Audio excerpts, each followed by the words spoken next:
forgot to open the door there, so hopefully it's strong enough that it'll work. Do you want me to pull it open? It's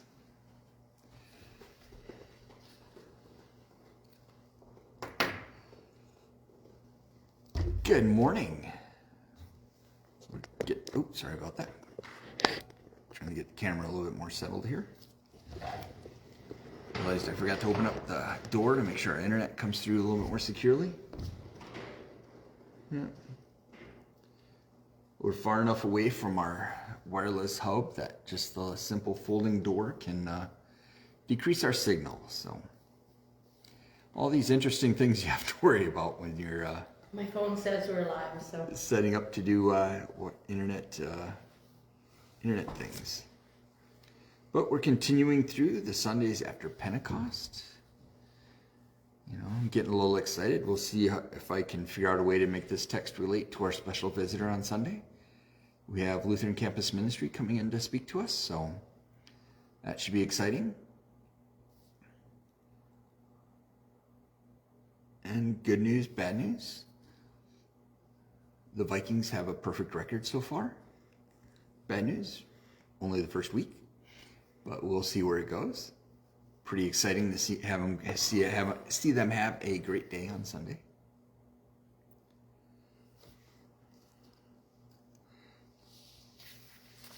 But I know we had a lot of Vikings colors on Sunday morning. I put mine on after church. After church, okay. But yeah, we continue on today with the 15th Sunday after Pentecost, where we hear a very unusual parable from Jesus that is pretty great. I look up the scholarly work on it, and they go,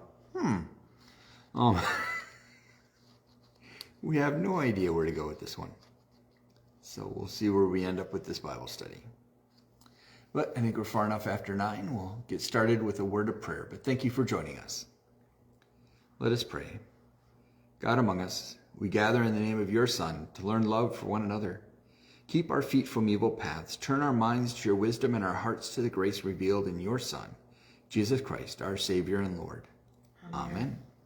Well, this takes place immediately after Jesus talked to the Pharisees by telling them the parables of the lost sheep, the lost coin, and the lost son, or prodigal son. So Luke chapter 16, starting at verse 1 through 13. Jesus tells the curious story of a dishonest manager who cheats his employer and then is commended by him for having acted so shrewdly. Jesus wonders why his own followers are less creative and diligent in their stewardship, given that they are managers of a far more valuable household. So Luke 16, starting at verse 1. Then Jesus said to the disciples, there was a rich man who had a manager, and the charges were brought to him that this man was squandering his property. So he summoned him and said to him, what is this that I hear about you? Give me an accounting of your management, because you cannot be my manager any longer. Then the manager said to himself, what will I do? Now that my master is taking my position away from me, I'm not strong enough to dig, and I'm ashamed to beg. I've decided what to do so that when I am dismissed as manager, people may welcome me into their homes. So summoning his manager's debtors one by one, he asked the first, how much do you owe my master? And he answered, 100 jugs of olive oil. And he said to him, take your bill, sit down quickly, and make it 50. And he said to another, how much do you owe? And he replied, 100 containers of wheat. And he said to him, take your bill, make it 80. And his master commended the dishonest manager because he had acted shrewdly. For the children of this age are more shrewd in dealing with their own generation than are the children of light. And I tell you, make friends for yourselves by means of dishonest wealth, so that when it is gone, they may welcome you into the eternal homes. For whoever is faithful in a very little is faithful also in much, and whoever is dishonest in very little is dishonest also in much. If then you have not been faithful with the dishonest wealth, who will entrust you with the true riches? And if you have not been faithful with what belongs to another, who will give you what is your own? For no slave can serve two masters, for a slave will either hate one and love the other, or be devoted to one and despise the other. You cannot serve God and wealth. The gospel of our Lord. praise Jesus. Holy moly. Yep. Yeah, so when Jesus told parables, he often left listeners a bit confused. Such is the case with the parable about the dishonest manager. So what do you know about parables? Well, I always think of Aesop's fables too, Yeah. kind of that kind of mentality of having a cute little story and having a much deeper meaning. Yep. They give you a story. They give you, they're teaching stories. Yeah. They teach you something in the process of listening to something.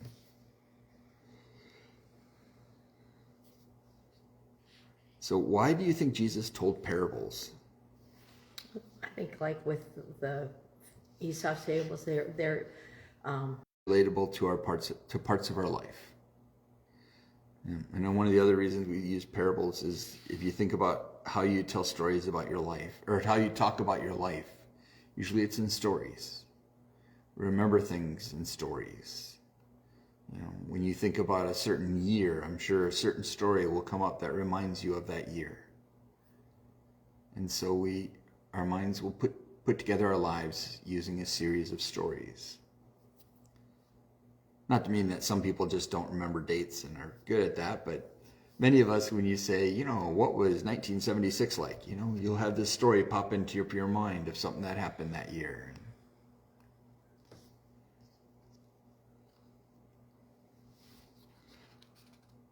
But they relate more to our lives. So the parable describes a rich man who, after discovering his steward is dishonest, fires him. But first, the rich man expects some accountability from his steward. Some might question the wisdom of an owner to allow his employees additional time to continue dishonest practices. How shrewd is the rich man?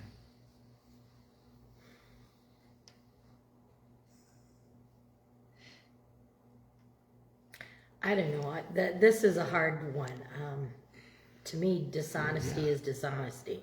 Yeah. And the rich man is probably rich because he's been dishonest. We don't know. If they're gonna take 50% off of their bill, well, did they overcharge in the first place? Yep. There's other things in the story that we aren't clear on, but it kind of sounds like, oh, he's happy with that. Well, maybe they were overcharged to begin with. Mm-hmm. Yeah, that's one of the things is, I've heard you're embezzling, so just to let you know, next week we're going to fire you. Not very wise financially, but yeah, the other thing I've heard is maybe the manager was embezzling, and by taking and changing the numbers that are owed, it changes the amount that disappeared. So rather than having lost 100% of, it only shows that he only sold 50 barrels, and therefore, but yeah, it's a very confusing parable. Anybody that likes to have balance sheets, this would go crazy on. Mm-hmm. Yes, just don't look at my checkbook. Okay, well, the steward is desperate and takes advantage of this delay before his last day of employment. Since he's already offended his boss, he chooses to befriend the debtors of his master.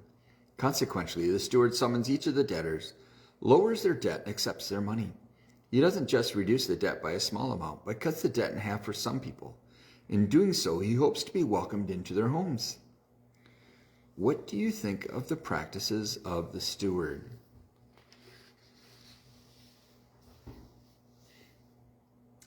He's a crook too. Mm-hmm.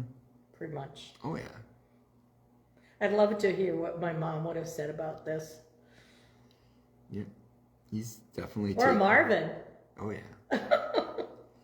Yeah, he's definitely taken advantage of his boss. And this is a hard one. How would you respond if you were one of the debtors? Well, I guess you probably would welcome this man if he accepted and, half of what you owed him. I guess you maybe would make friends with him, or at least you might think kindly towards him. Yeah. Maybe not go all the way hog wild, but at least think kindly. Yeah. I have to admit, I'd be torn. It depended on how you'd present it. Was he cocky? Was he humble?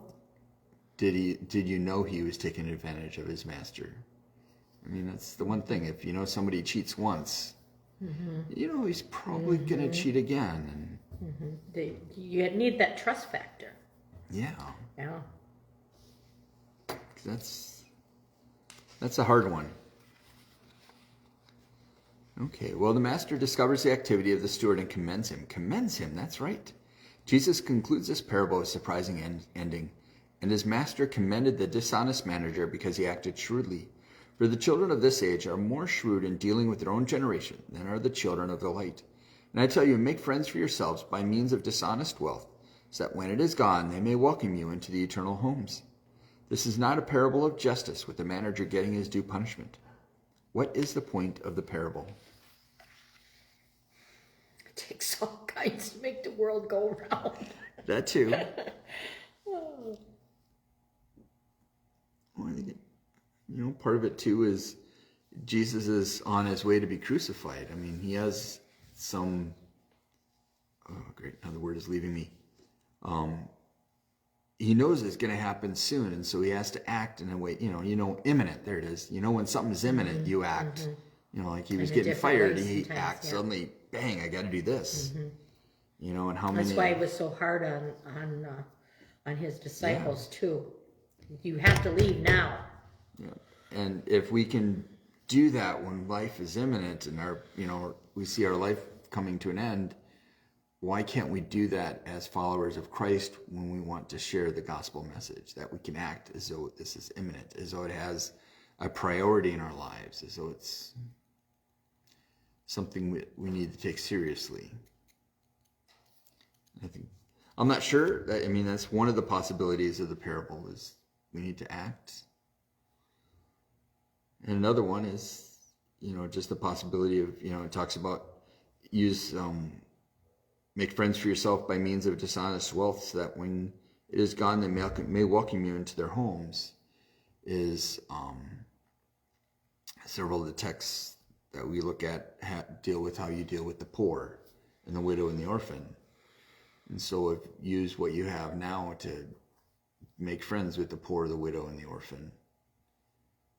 And so that way, when you come into your eternal home, you may have somebody to testify for you. So I don't know. Like I said, when you read through the commentaries and what people who study this a lot do, they don't have any good answers. Other than the fact, the one thing I do know is I will not start embezzling on Sunday. That may not be a wise thing to do. Well, ever. That is not what this is telling us. Sorry, I got a phone call. Oh, yeah. Where are we? Question number 6. We did that one. Or we just finished 6. Yeah. Okay. So why is Jesus commending dishonesty? Didn't we discuss this at one time, that God can use whoever and whatever to his benefit, even though it's hard to interpret at the time. But how this is going to all relate with this rich man and his... Yeah. Well, and they will have known from his previous stories that he uses exaggeration and crazy situations, Leave 99 sheep to find the one. They know that he uses that kind of thing to get their attention, to make them think, That's a very good point. It does make you just kind of wow. What? Wait a minute. Yeah. That, like I said, there's just too many things to look at in here. And the other one is, you look at the ability of this dishonest manager to forgive. That is what he's doing, is he's forgiving debts. And we think about how easy it is for him as a dishonest person to forgive debts. But there again, is he's going to continue to be dishonest? Yeah. But how can we as good Christians forgive those who are in debt to us? I'd like to say it's easy, but I know that was half our text study yesterday. Oh, I bet. We have different pastors having problems, and how do you forgive those who are just being cruel? And it's, it's hard, even as a pastor, to do that. Are they so, I'm right and no one else can have the... It's more the attack. Because you don't believe as I do, you have to be there's something X, Y, and Z. There's something wrong with you. There's something to reject about you, and okay, so it's deep. Yeah, it's a deep cut. you know God for you until you admit that I'm right. Yeah, and it's hard when people, especially as a pastor, to come when somebody comes up to you and say, "Pastor, have you considered believing in Christ?" And it's like, I kind of think I do. What makes you think I don't? Yeah. Well, not in the exact particular way you happen to. It's just, and I guess that would be too. It's like I would probably be taken back as to wanting to know where they're coming from. But it's a personality conflict, and they're making attacks, and it's hard. We need less of that. Yeah. We try to. Yeah, then we get to question 8, and another interpretation is, or is he commending a certain type of creativity and shrewdness? Why can't we be more creative? And shrewd. I don't like that word shrewd either, because that to me seems underhanded. Would wise be better? Well, I might like wise, but I don't know. Shrewd just has a evil. There's some implications lurking, there. It's more trying to get a benefit for yourself That's by using, using whatever means. well, and don't care who you hurt. Yeah. I think maybe that's the other part of that. I think it's who you're hurting. Yeah. For sure.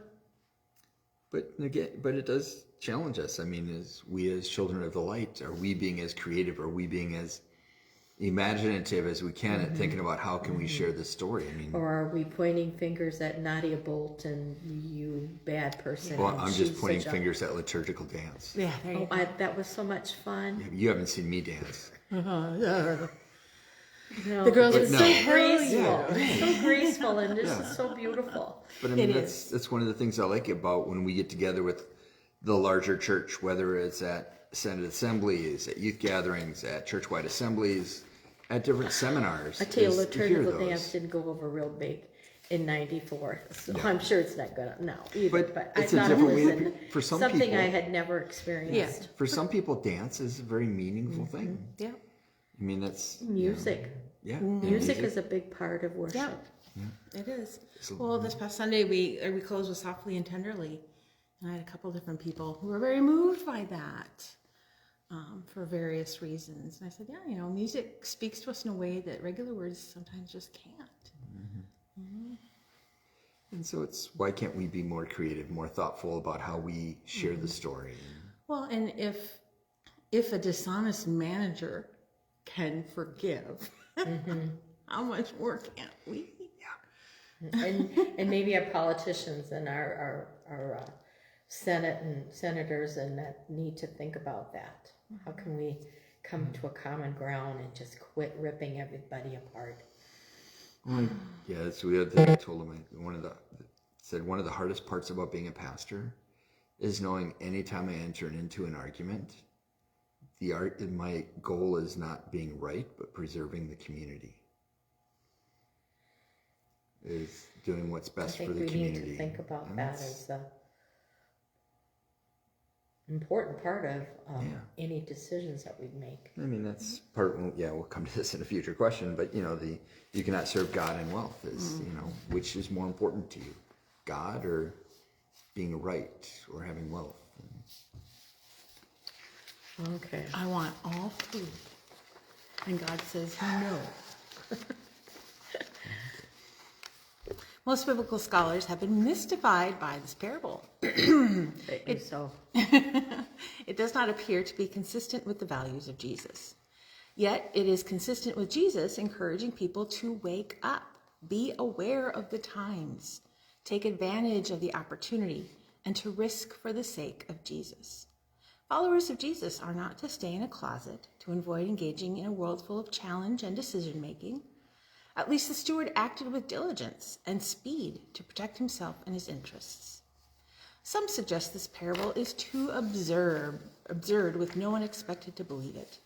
Those who are dishonest, including some in the religious community, cannot expect to be commended. Or do they? At least the steward did not add interest to the account and charge too much. Then the debtors would have been angered rather than grateful towards the master and the steward. What would you ask Jesus about this parable? What? Yeah, what? Why? And I think it's valid here that we take risk. Mm-hmm. We not stay in a closet. He's constantly pushing us in unfamiliar territories to spread his word. And sometimes forgiveness itself is a risk. You don't know if it's going to blow back on us. I think, one of the nice things about this story is, when we talk about the Good Samaritan, we come to a nice happy ending, whereas here we have to mull it over, we have to think about it, we have to discuss it. It isn't something where we can just go, ain't that pretty? Oh, I don't know if it's a happy ending. The older brother is still... Well, the hope is after he leaves, he comes back into the party and everybody's happy. And they live happily ever after, all three working on the farm. Yeah. Until the father dies and the younger brother finds out he's kicked out and homeless because he already spent his part of the inheritance.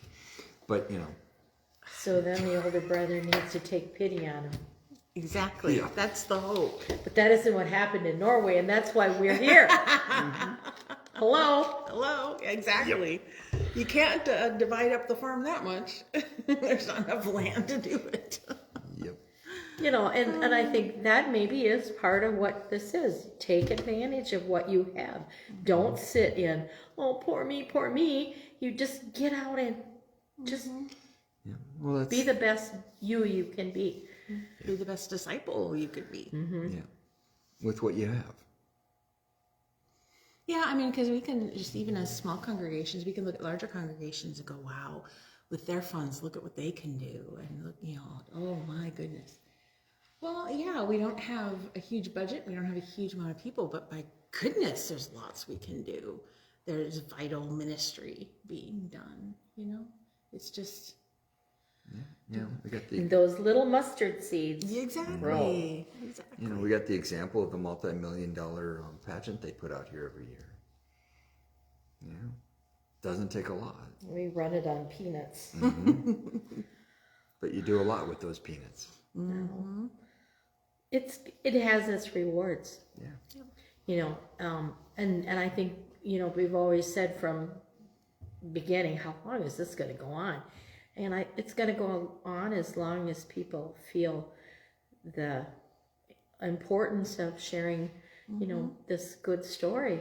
Yeah. It's a great family story of pioneer life that we mostly can relate to in our families' lives.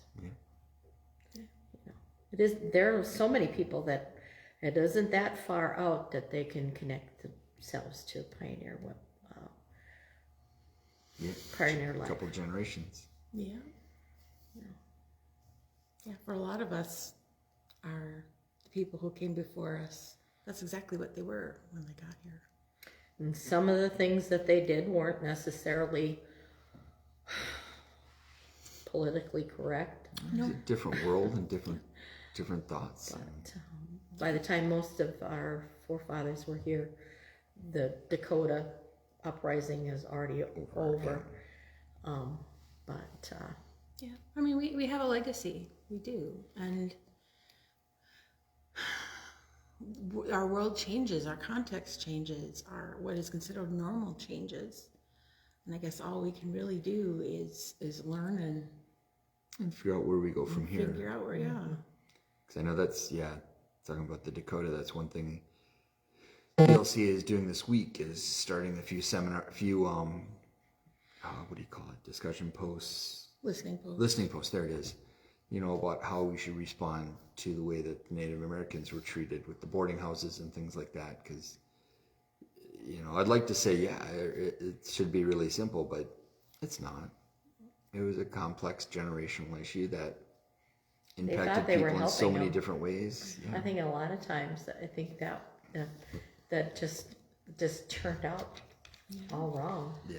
Well, and they were functioning out of certain understandings of the world, and they thought they were doing best by what they understood the way the world was supposed to be.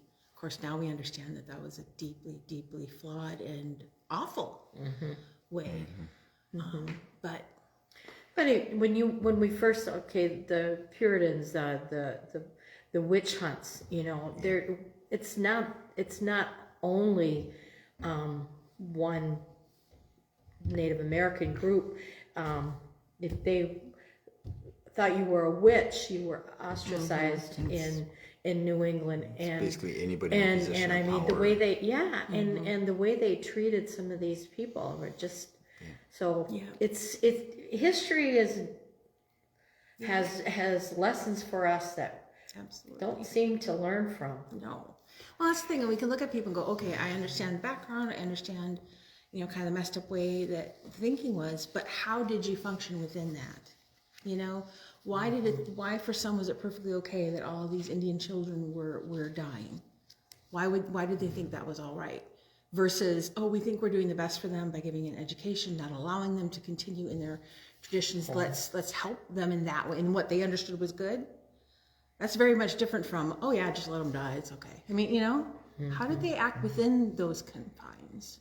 But, And we know that a lot of the problem was people had so much greed, they wanted their land that they found gold on, and it just... It really accelerated from there. Yeah. But it's also, the idea that, for us, it's also what did we learn from it? Where do we go from here? Do we make sure we don't keep making the same mistakes again? Do we try to find ways to fix the mistakes of the past so that everybody can heal? And just even right now, this parable is doing what Jesus meant for it to do. It's allowing us to discuss a lot of different things and a lot of ramifications. It's leading us places, which is what he wanted. Okay, well, let's go on to the word among us. The teacher emphasized to the class the importance of submitting assignments on time. For weeks, the teacher had reviewed the date for the upcoming report. There would be no exceptions. Significant points would be lost if the report was late. On that date, Sam realized on the bus that he had left the airplane report at home and had no way of retrieving it until the next day. Well, actually, he had not completed the report. Truthfully, he had not begun it. Unfortunately, that was his habit. But he quickly went to work creating amazing paper airplanes on the bus. By the time he reached school, he had a whole fleet of planes which he proudly carried into the classroom and flew them to the teacher's desk. The teacher shook her head and said, "Okay, Sam, I've got to give you some credit for creativity. At least you pulled something together." Why would the teacher commend the student?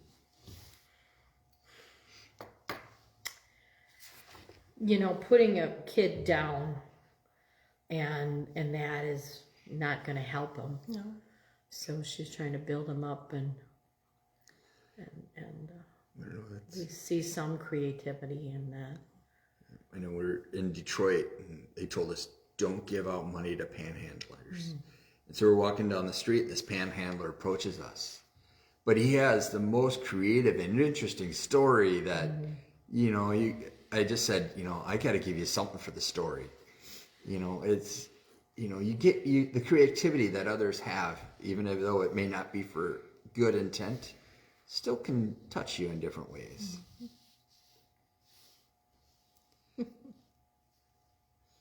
So what are other examples of someone being commended in surprising circumstances? Trying to think of one. Well, I don't know for sure, but I mean, sometimes you do something and it turns out to be, like a momentous kind of thing. I don't know. It just evolves sometimes once you get something started, a ball rolling, but I can't think of anything either off the top of my head. Probably will tomorrow. Yeah. Well, I've read stories where, somebody's talking about something and this goes wrong and then this goes wrong and then this goes wrong. And you finally get to the moment where whatever it is due, and all of a sudden it turns out to be something really great. And how creative, how thought, and you're going, yeah, sure, thanks. We were talking about this with 9/11. There were people that they were sick, so they didn't go into work.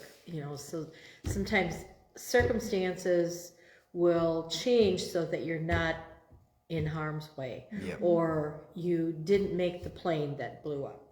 Or whatever, but it's just, I don't know if that's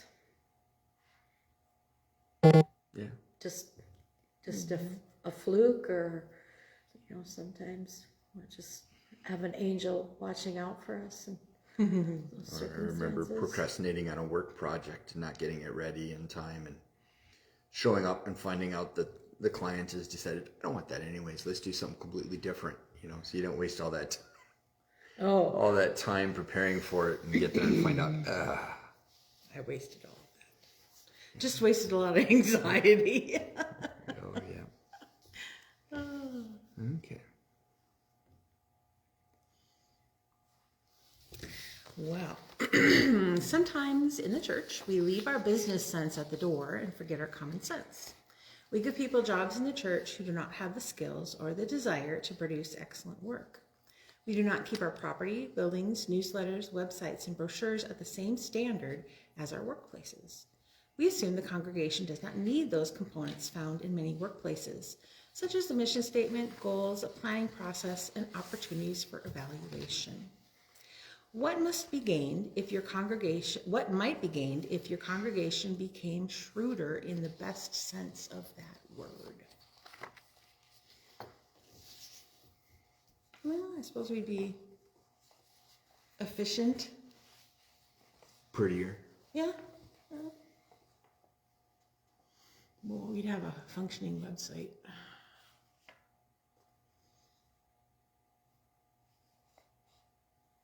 would we reach more people if we did follow a workplace I think in some standard? ways, but in others not so much. No, I think that's where you look at question number 4. What might be lost? Well, I think the flexibility, when you become so set that it has to follow this, the flexibility part, you turn it into not being enjoyable. Yeah, and I think it allows more people to participate. I mean, or maybe feel more welcome. Yeah, I mean, we see it, whenever the women get together for coffee and other things. Is some of the families have really good cooks and are really creative cooks and really good at doing something, and others just can bring meat and crackers and cheese and some fruit, and it's all good. We don't need the 5-star dining. And well, I just think about in my internship congregation, we had finally gotten the youth more involved in doing different things, and so we had them help out in setting up for a congregational meal, and they didn't know what they were doing. They were doing the best they could, and they set the table, brought the plates and everything, and we're doing this and that, and just being really good about it. And one of the ladies was just having a cow because they didn't lay things out, especially the silverware, in the way that she expected it should be done. And she was just ready to jump on in there and make it the way it was supposed to be, and she's working on that. And having to have that conversation with her, it's not pretty, it's not up to your standards, but the kids helped, and they felt valued. But if she would have been in a kind grandma voice and said, "Oh, wait a minute, I think this would look a lot nicer," the way they would have done it. Yeah. a teaching moment. Yes. A teaching moment instead of a criticism. Yeah, instead of coming up later and being just so upset.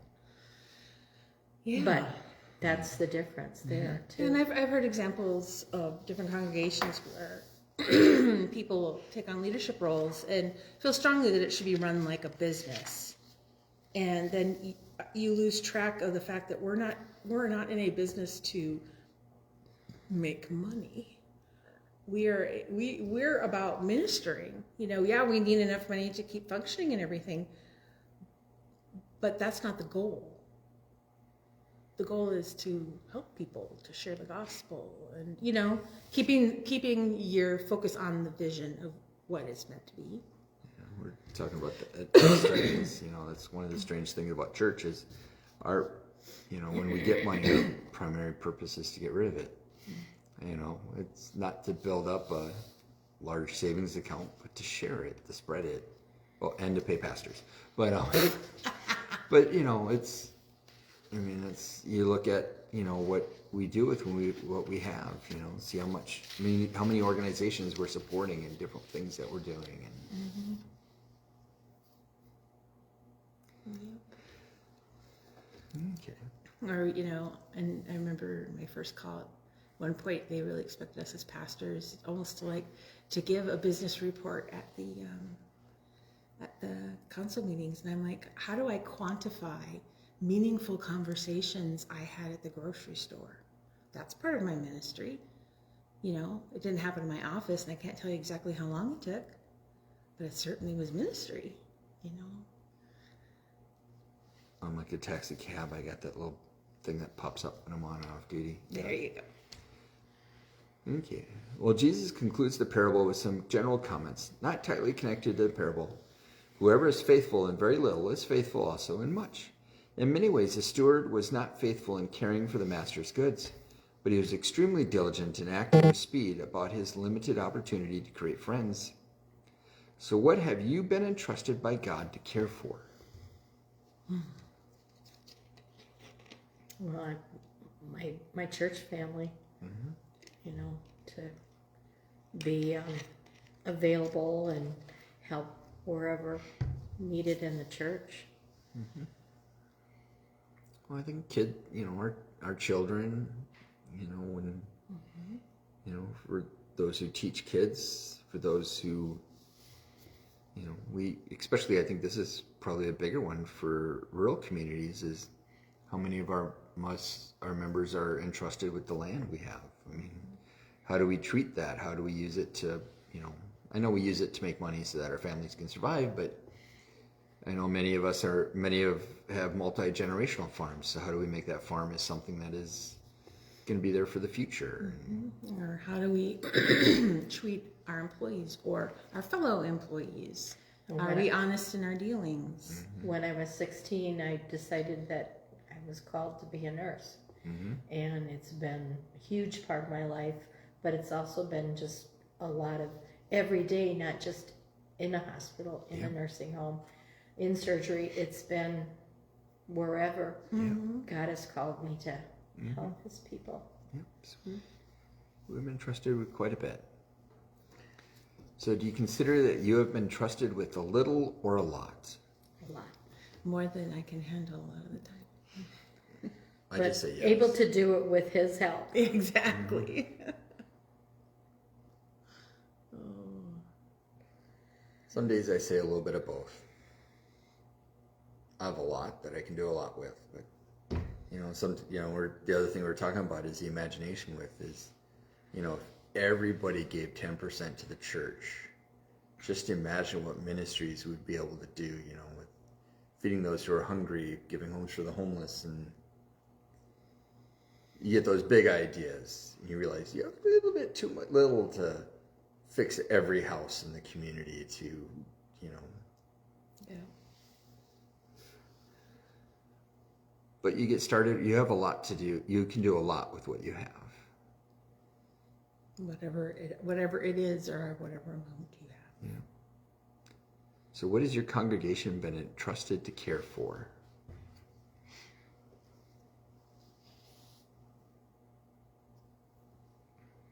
We've had a lot of special offerings that we've reached out to our Bible camp, to the ministry in the prison, and the fire department locally. Yeah. You know, I mean, there's a lot of, we've been entrusted to continue in our little community to reach out wherever we can. That's right. I'd forgotten. We are founding members of the Bible camp. And It's been a long tradition to keep it supported. That's why we're supported. And then, we look at our church buildings and what they represent to the communities. I mean, there's a lot of people who drive back and forth between Walnut Grove and Westbrook who notice St. Olaf. A lot of people who have done community gatherings at all the different churches. Well, I think of our Saviors in Dover. I mean, it's basically a community center, which is fabulous. Yeah.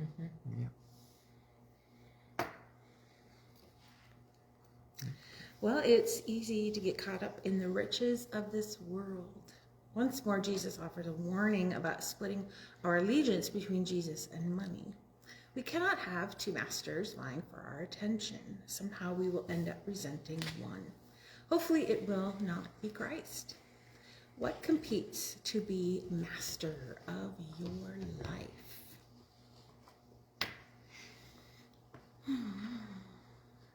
My comfort and convenience?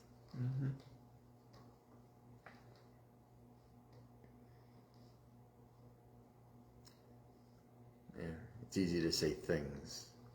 I don't know one thing. Well, I'm looking at right now, our TV broke last week. Aww. So now we've gone from our big TV to a small 20-inch TV, and we're waiting for the repairs. And we're all squinting at it. We going, watched. Keith has set up his shop as a sports bar. He had 4 TVs going on Sunday as we Oh my watched word. it. Yeah. We had this little one he usually had over here, and then another one, and now he's got another big one, and then another one over here behind the bar. Oh, not that brother. But I think, Poor, master of your life. but I think, what, TV. Masters of Our Life is, I know. They go on sale. Yeah. No, it'll come back. I got the warranty. Oh. Yeah. It's just waiting for it. But, the other thing we get in our way is we get, get stuck to, buildings and land. I mean, it's, I like all the history and everything, but at what point does the history become not just something to remember, but something that is A millstone. Yeah. To weigh you down. And it's, I don't want to get rid of any of the buildings again, but it's, to remember that, which comes first. Yes, the buildings are serving a purpose. We're not serving the buildings. Yes. Because, these buildings do a lot for ministry. It's just. But care for them has got to be done too. Yeah, it does. Or they'll fall apart. Yep. And, we get. I think that blends right into the next question. How do we end up serving other things than God? Yeah. Well, it's easy. We get distracted. Oh, yeah. We get very easily distracted. Well, I think of it, I've had other people complain about this to me, and the same is for me. Sometimes when you're in prayer and then other thoughts come bouncing at you, and pretty soon you're thinking about, I got to get this taken care of, or, I remember about this. And, there's always so much. And it's so easy to become, Distracted. But I don't think of that as being bad, Stephanie, because that's just part of who we are. And God is just kind of maybe reminding you that there's other things than just what you're focusing on. You need, and we do have to branch out. Yeah. I just think of it as, and that's what I've always tried to do, is when something intrudes, then I'll say, oh yes, God, thank you for this, or oh Lord, please help me through this. You put it into the prayer time as well, instead of it just being intrusive.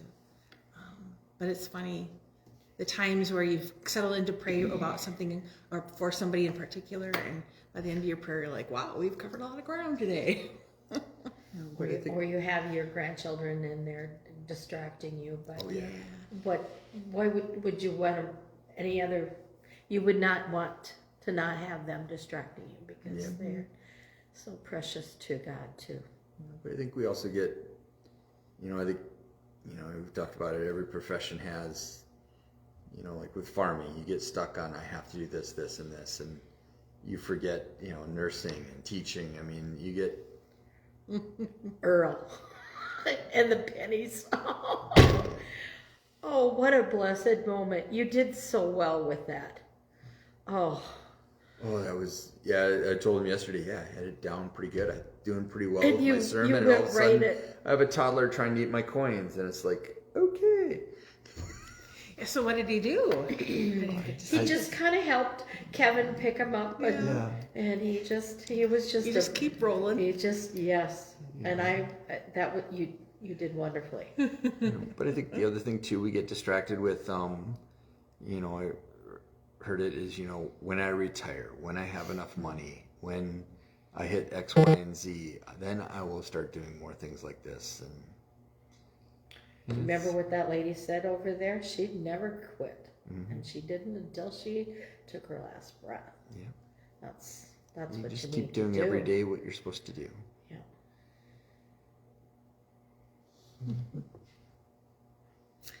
How might we be shrewd in making choices to follow Jesus? There's that word I don't like again. In the best, how do they put it? In the best, The best Luther's, sense of the word. but in Luther's catechism, in the best way. Yeah. But how, I don't know. The other way Or smart choices. the other way I look at it is, I keep debating with ending my sermon by banging the pulpit and saying, this stuff's real. This stuff's now. Yeah. I mean, I think that's one of the other things we look at is, we have all these other things going in our lives that, you need to do them, but Do them now. But often we think church comes second, or and I can't argue it. I do that too in my own life. It's just, how do we figure out how to keep everything in perspective? And be shrewd in making choices. Well, I say shrewdness or wiseness in God's sense, not necessarily in our sense, because some of the stuff that we do would make absolutely no sense to the outside world. Why would you be wasting your time doing that? Well, because this is God's business, and this is what God wants to see happen. Yeah.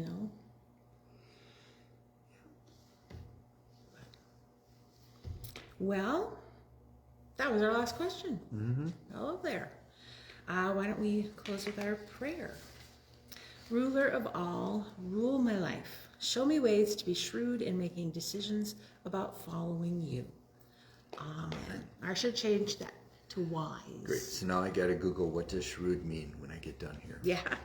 Unfortunately, I'm using my phone, so I can't do that very easily. And then Amos 8:4-7 is our first reading for Sunday, and that's about how we deal with the world as a business perspective, and being honest and putting God first.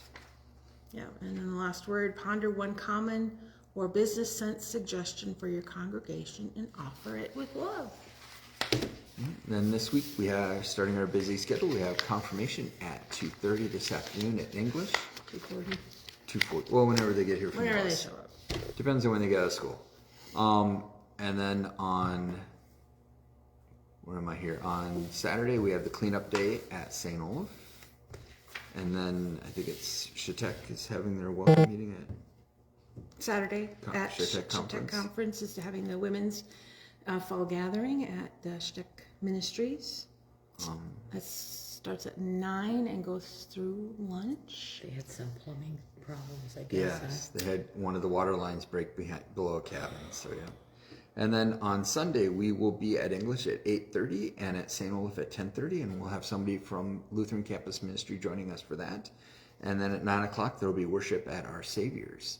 And anybody watching from Trinity, to remember to check your Facebook schedule for the all-church picture they're going to take, I think, at about 9:45 on Sunday. So. And then also this week, this morning or today and tomorrow morning starting at 8 over at Our Savior's, the quilters are gathering together, and they go into mid-afternoon, I'd say. Any interest or skill level at all is welcomed, and they have a really good time. So And cookies are at 10. Yes. Coffee hour is at 10, and then they often just bring their own lunch. So really good time. Well, thank you, and God be with you. Peace be with you.